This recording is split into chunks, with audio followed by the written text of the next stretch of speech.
Hello everybody, this is General Yanis, and today in Death Card Tactics I'm going to be looking at something as exotic as a morale-based death card list. So is that feasible and is it useful for anything? So let's take a look. So today is the 25th of June. I've been having a very hectic period in real life lately, I've been, the updates have not been coming so often. Today is midsummer celebrations. I've just had my birthday, and I also managed to squeeze in a 2000-point game earlier this week versus the new Battle Sisters, facing off with Morven Val. Here you can see Mortarion and Morven Val within striking distance of each other. I'm planning to. It was really an exciting game. We didn't manage to finish it on time, but I'll try to make lessons learned, key points facing these new battle sisters that are quite interesting to play against. But in this video, as I said, I will be looking at the morale. So the Death Card Codex includes quite many morale and combat attrition modifiers to inflict on the enemy, including a specific morale-based secondary. This is, I think, quite fitting with the narrative of the Death Card and the lore of the Death Card, assuming that you have this Death Card approaching inexorably against you with sounding of the bells, the rotting flies, the revolting stench. Of course, your morale will be probably, if you are facing that, your morale will not be as high.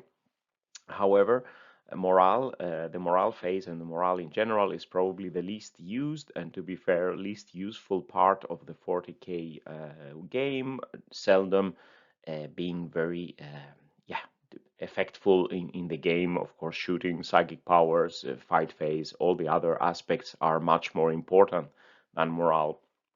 But looking now at Death Card morale options in this video, the combos, the limitations, and a possibility to build a morale-based list, and finally some summary and final thoughts of is it actually worth it? So with no further ado, let's get started. So summarizing here what the morale-related tools that we have in the Death Card Codex. First of all, we have a specific Death Card secondary, the Fleeing Vectors, which basically allows us to score 3 victory points in each battle round where an enemy unit failed their morale test if they suffered models destroyed with plague weapons in that battle round. So it has the potential to score points, but of course we need to have a failed and to score multiple points we need to have several failed morale tests throughout the battle rounds to score a decent amount of points. In the No Mercy No Respite, this secondary of course is competing, for example, with While We Stand We Fight, a category which is probably a much better secondary. But we have access to this secondary, and what other tools do we have to affect the morale and the leadership of the enemy? Here we have a warlord trait, the contagion from the Poxmonger's Plague Company, the Sangus Flux. This gives -1 leadership and -1 to combat attrition tests in enemy units within this contagion. So this is quite helpful then to make the enemy fail their morales, suffering -1 leadership. Then they could take additional combat attrition, failing the morale test. We also have the relic, the Plaguebringer relic, which in the hands of select models that can equip it, each time a model is destroyed with this weapon, then the model destroyed count as 2 for the purpose of morale test. So if we kill, let's say, one model with this, we have -2 into the morale test, not -1. And if we kill multiple enemies with this could be quite a significant debuff for the leadership of the enemy. Then we have a strong stratagem, Break Their Spirits, for only 1 command point. This gives -4 leadership to the enemy when a Terminator kills an enemy infantry, beast, or swarm in the fight phase. So this combined with this together, it could be allow for quite a lot of added leadership debuff. The application of these different morale tools and abilities and combos here. So of course the Fleeing Vector secondary, giving 3 victory points for every battle round, as we said. This has the potential to score 15 victory points, but it's very highly unlikely. Many armies have morale rerolls, autopath stratagems, etc. It can also be difficult for Death Guard to force morale test, especially, for example, at turn 1. That would be quite difficult to do. Maybe with Plagueware Scrollers, with mortars and other plague weapons, can maybe take enough out to force some morale checks here and there, but it's more in the fight phase where Death Guard can do significant damage and force multiple morale tests, possibly. The Sanguis Flux Contagion for -1 leadership, of course, to improve the chances of the enemy failing the morale. This can be probably best used on a Lord of Contagion for increased contagion range. A strong character like Typhus cannot take the Sanguis Flux Contagion as a named character. This can be the contagion, of course, can be spread with a flash outbreak stratagem to copy to a forward unit like a Blowthorn with a mower, for example, for creating more, let's say, auras or contagion bubbles with minus leadership for the opponent.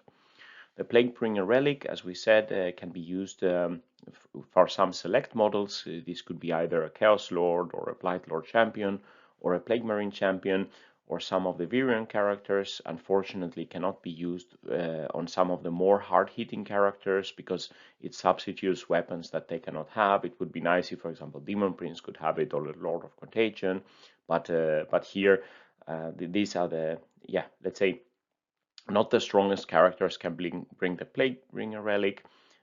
If 1 or 2 models can be killed with his weapons, the Blight Lord champion has 3 attacks, the Chaos Lord has more attacks, of course, but then he's competing on the Lord slot with, for example, a Lord of Contagion or a bit stronger character. It could potentially give some good extra debuffing for the leadership. The Break Their Spirit stratagem offers a very big debuff of -4 leadership, costing 1 command point, and the Terminators units with a Terminator keyword can use it, like the Death Shroud, the Blight Lords, Lord of Contagion, Lord of Virals, Typhus can use it, and at least here the Death Shroud, Lord of Contagion, and Typhus probably most definitely would kill something in melee to be able to use this stratagem. The Noxious Blightbringer also has some aura affecting the combat attrition test, and the Sanguis Flux also gives a -1 modifier to combat attrition tests. If everything above is combined and we are forcing the enemy to fail their morals, then the combat attrition test can definitely hurt. If we are also combining the Noxious Blightbringer and the Sanguis Flux Contagion combat attrition test modifier. So normally the combat attrition test would fail for 1s or 2s for half strength, 1s for full strength unit, 2s for half strength unit. That would become 3s or 4s failing if we add the Blightbringer aura and the Sanguis Flux Contagion. So the leadership debuffs effect on the morale test. Let's say if we assume that we only kill 1 model in the enemy unit, here in this table shows the chance that the enemy will fail their morale if their leadership with their modifiers, any positive modifiers, is 6, 7, 8, 9, or 10. If we don't add any debuff, let's say, on top of the morale test, basically for most of the normal leadership of enemy units, there is no chance that they will be failing their morale test. If we add -1 leadership, we will have a bit more chance that low leadership units will fail their morale. If we add apply -2 leadership, for example, combining the Sanguis Flux and assuming that the Plaguebringer did the kill of this 1 model, we would start to have a bit more chance that the enemies are failing, but still not possible to make high morale enemies fail their test. But if we start adding, let's say, the -4 leadership of a Terminator's stratagem Break the Spirits, even the highest leadership enemies can have a chance. There is a risk for them to fail their morale.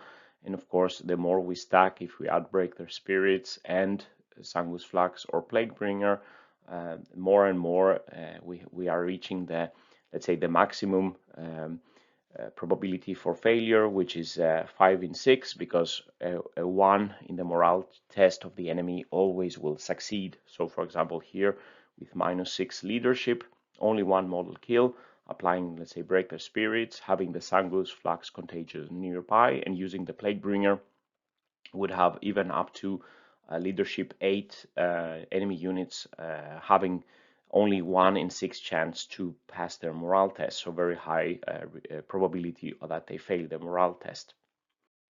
The more models, of course, we kill, the previous table was for 1 model killed. If we, for example, kill 2 models on the enemy unit, then of course we are increasing the chance for them to fail their morale. And here applying a lot of the debuffs, we are getting very good chance, even for very high leadership units, to fail their morale test. And of course, 3 models killed still continues this trend. And of course, the more models we kill here, for example, with 3 models killed, applying the combination of Break Their Spirits, Sangus Flux, and the Plague Bringer, just 1 model killed with a Plague Bringer brings the maximum chance for any leadership of the unit to fail this. So it can be quite strong combination, let's say, as long as we stack a lot of these debuffs. The combat attrition tests and the modifiers effect, of course, if we are forcing the enemy to fail the morale, they have to take a combat attrition test for every model that is left in the unit. So this is if they have 1 to 10 remaining models. Here is how many enemy models are expected to be lost additionally to combat attrition. For a unit that has more than half the remaining strength and no modifiers to the combat attrition, there is only 1 in 6 chance that they will lose additional models. So here it's quite little, small amount of losses. They need to have 6 or more models left to lose 1 statistically, let's say. If we add 1 modifier, for example, from the Sangus Flux or the Toxin Aura of the Noxious Blightbringer, we are increasing the chances to 2/6, and then we have a 50% chance, basically 1, 2s, and 3s will be failing if we add both the Sangus Flux and the Toxin Aura modifier. So here, if we force a big enemy unit to fail their morale and they have a lot of models left, they would be losing half their models, so that could be a significant thing against the horde. It could be quite interesting also for high value enemy infantry. If we can kill a couple, force them to take fail the morale test, and then they lose additional models to combat attrition, that's quite a hard blow.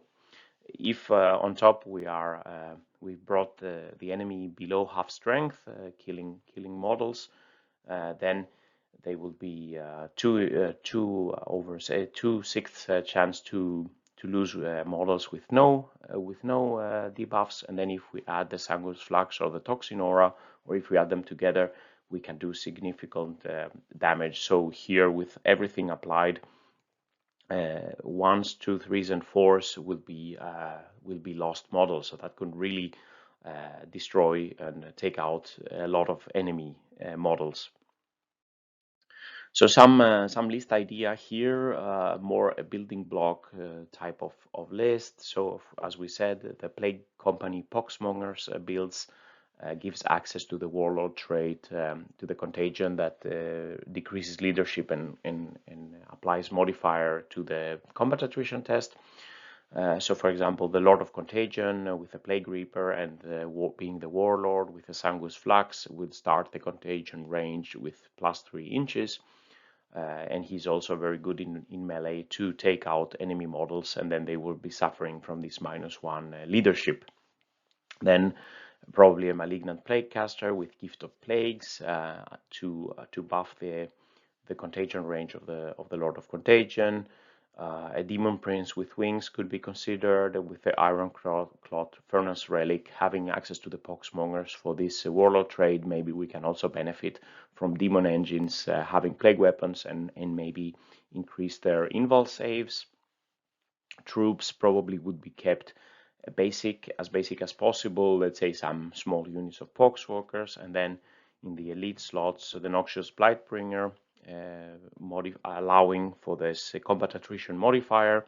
Then we try to take a lot of Terminators to be able to apply the Break Their Spirits, and we give the Plaguebringer relic to the Blightlord Terminator. We give them flails.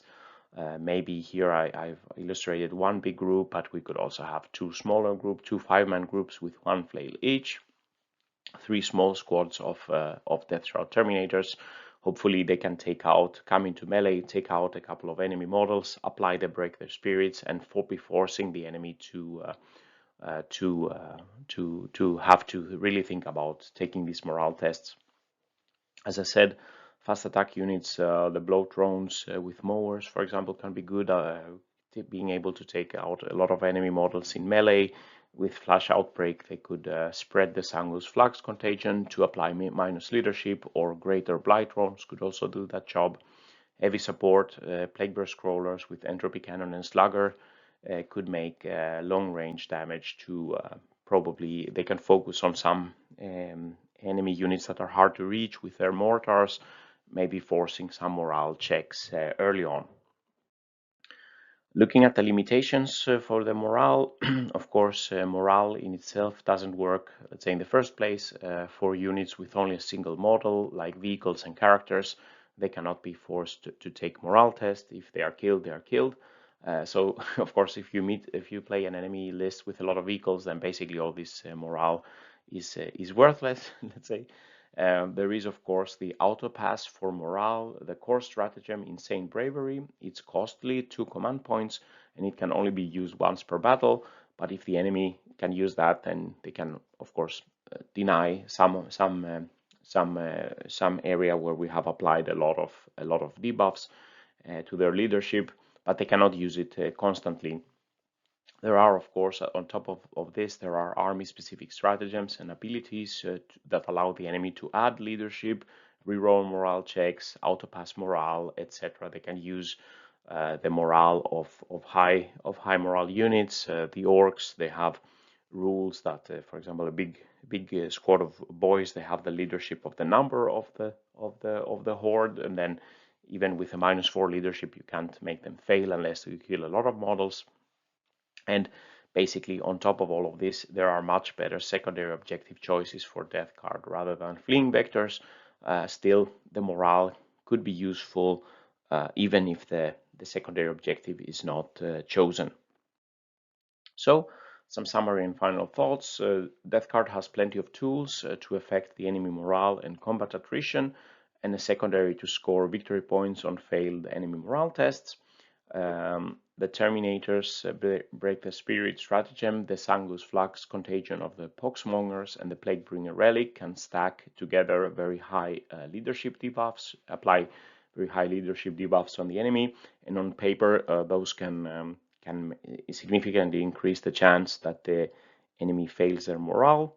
However, as said also in the beginning, the applicability of morale is limited in many of the actual games we are playing, and not enough enemy units that can suffer morale, and plenty of rules allowing to reroll or ignore morale altogether exist, making it not as useful.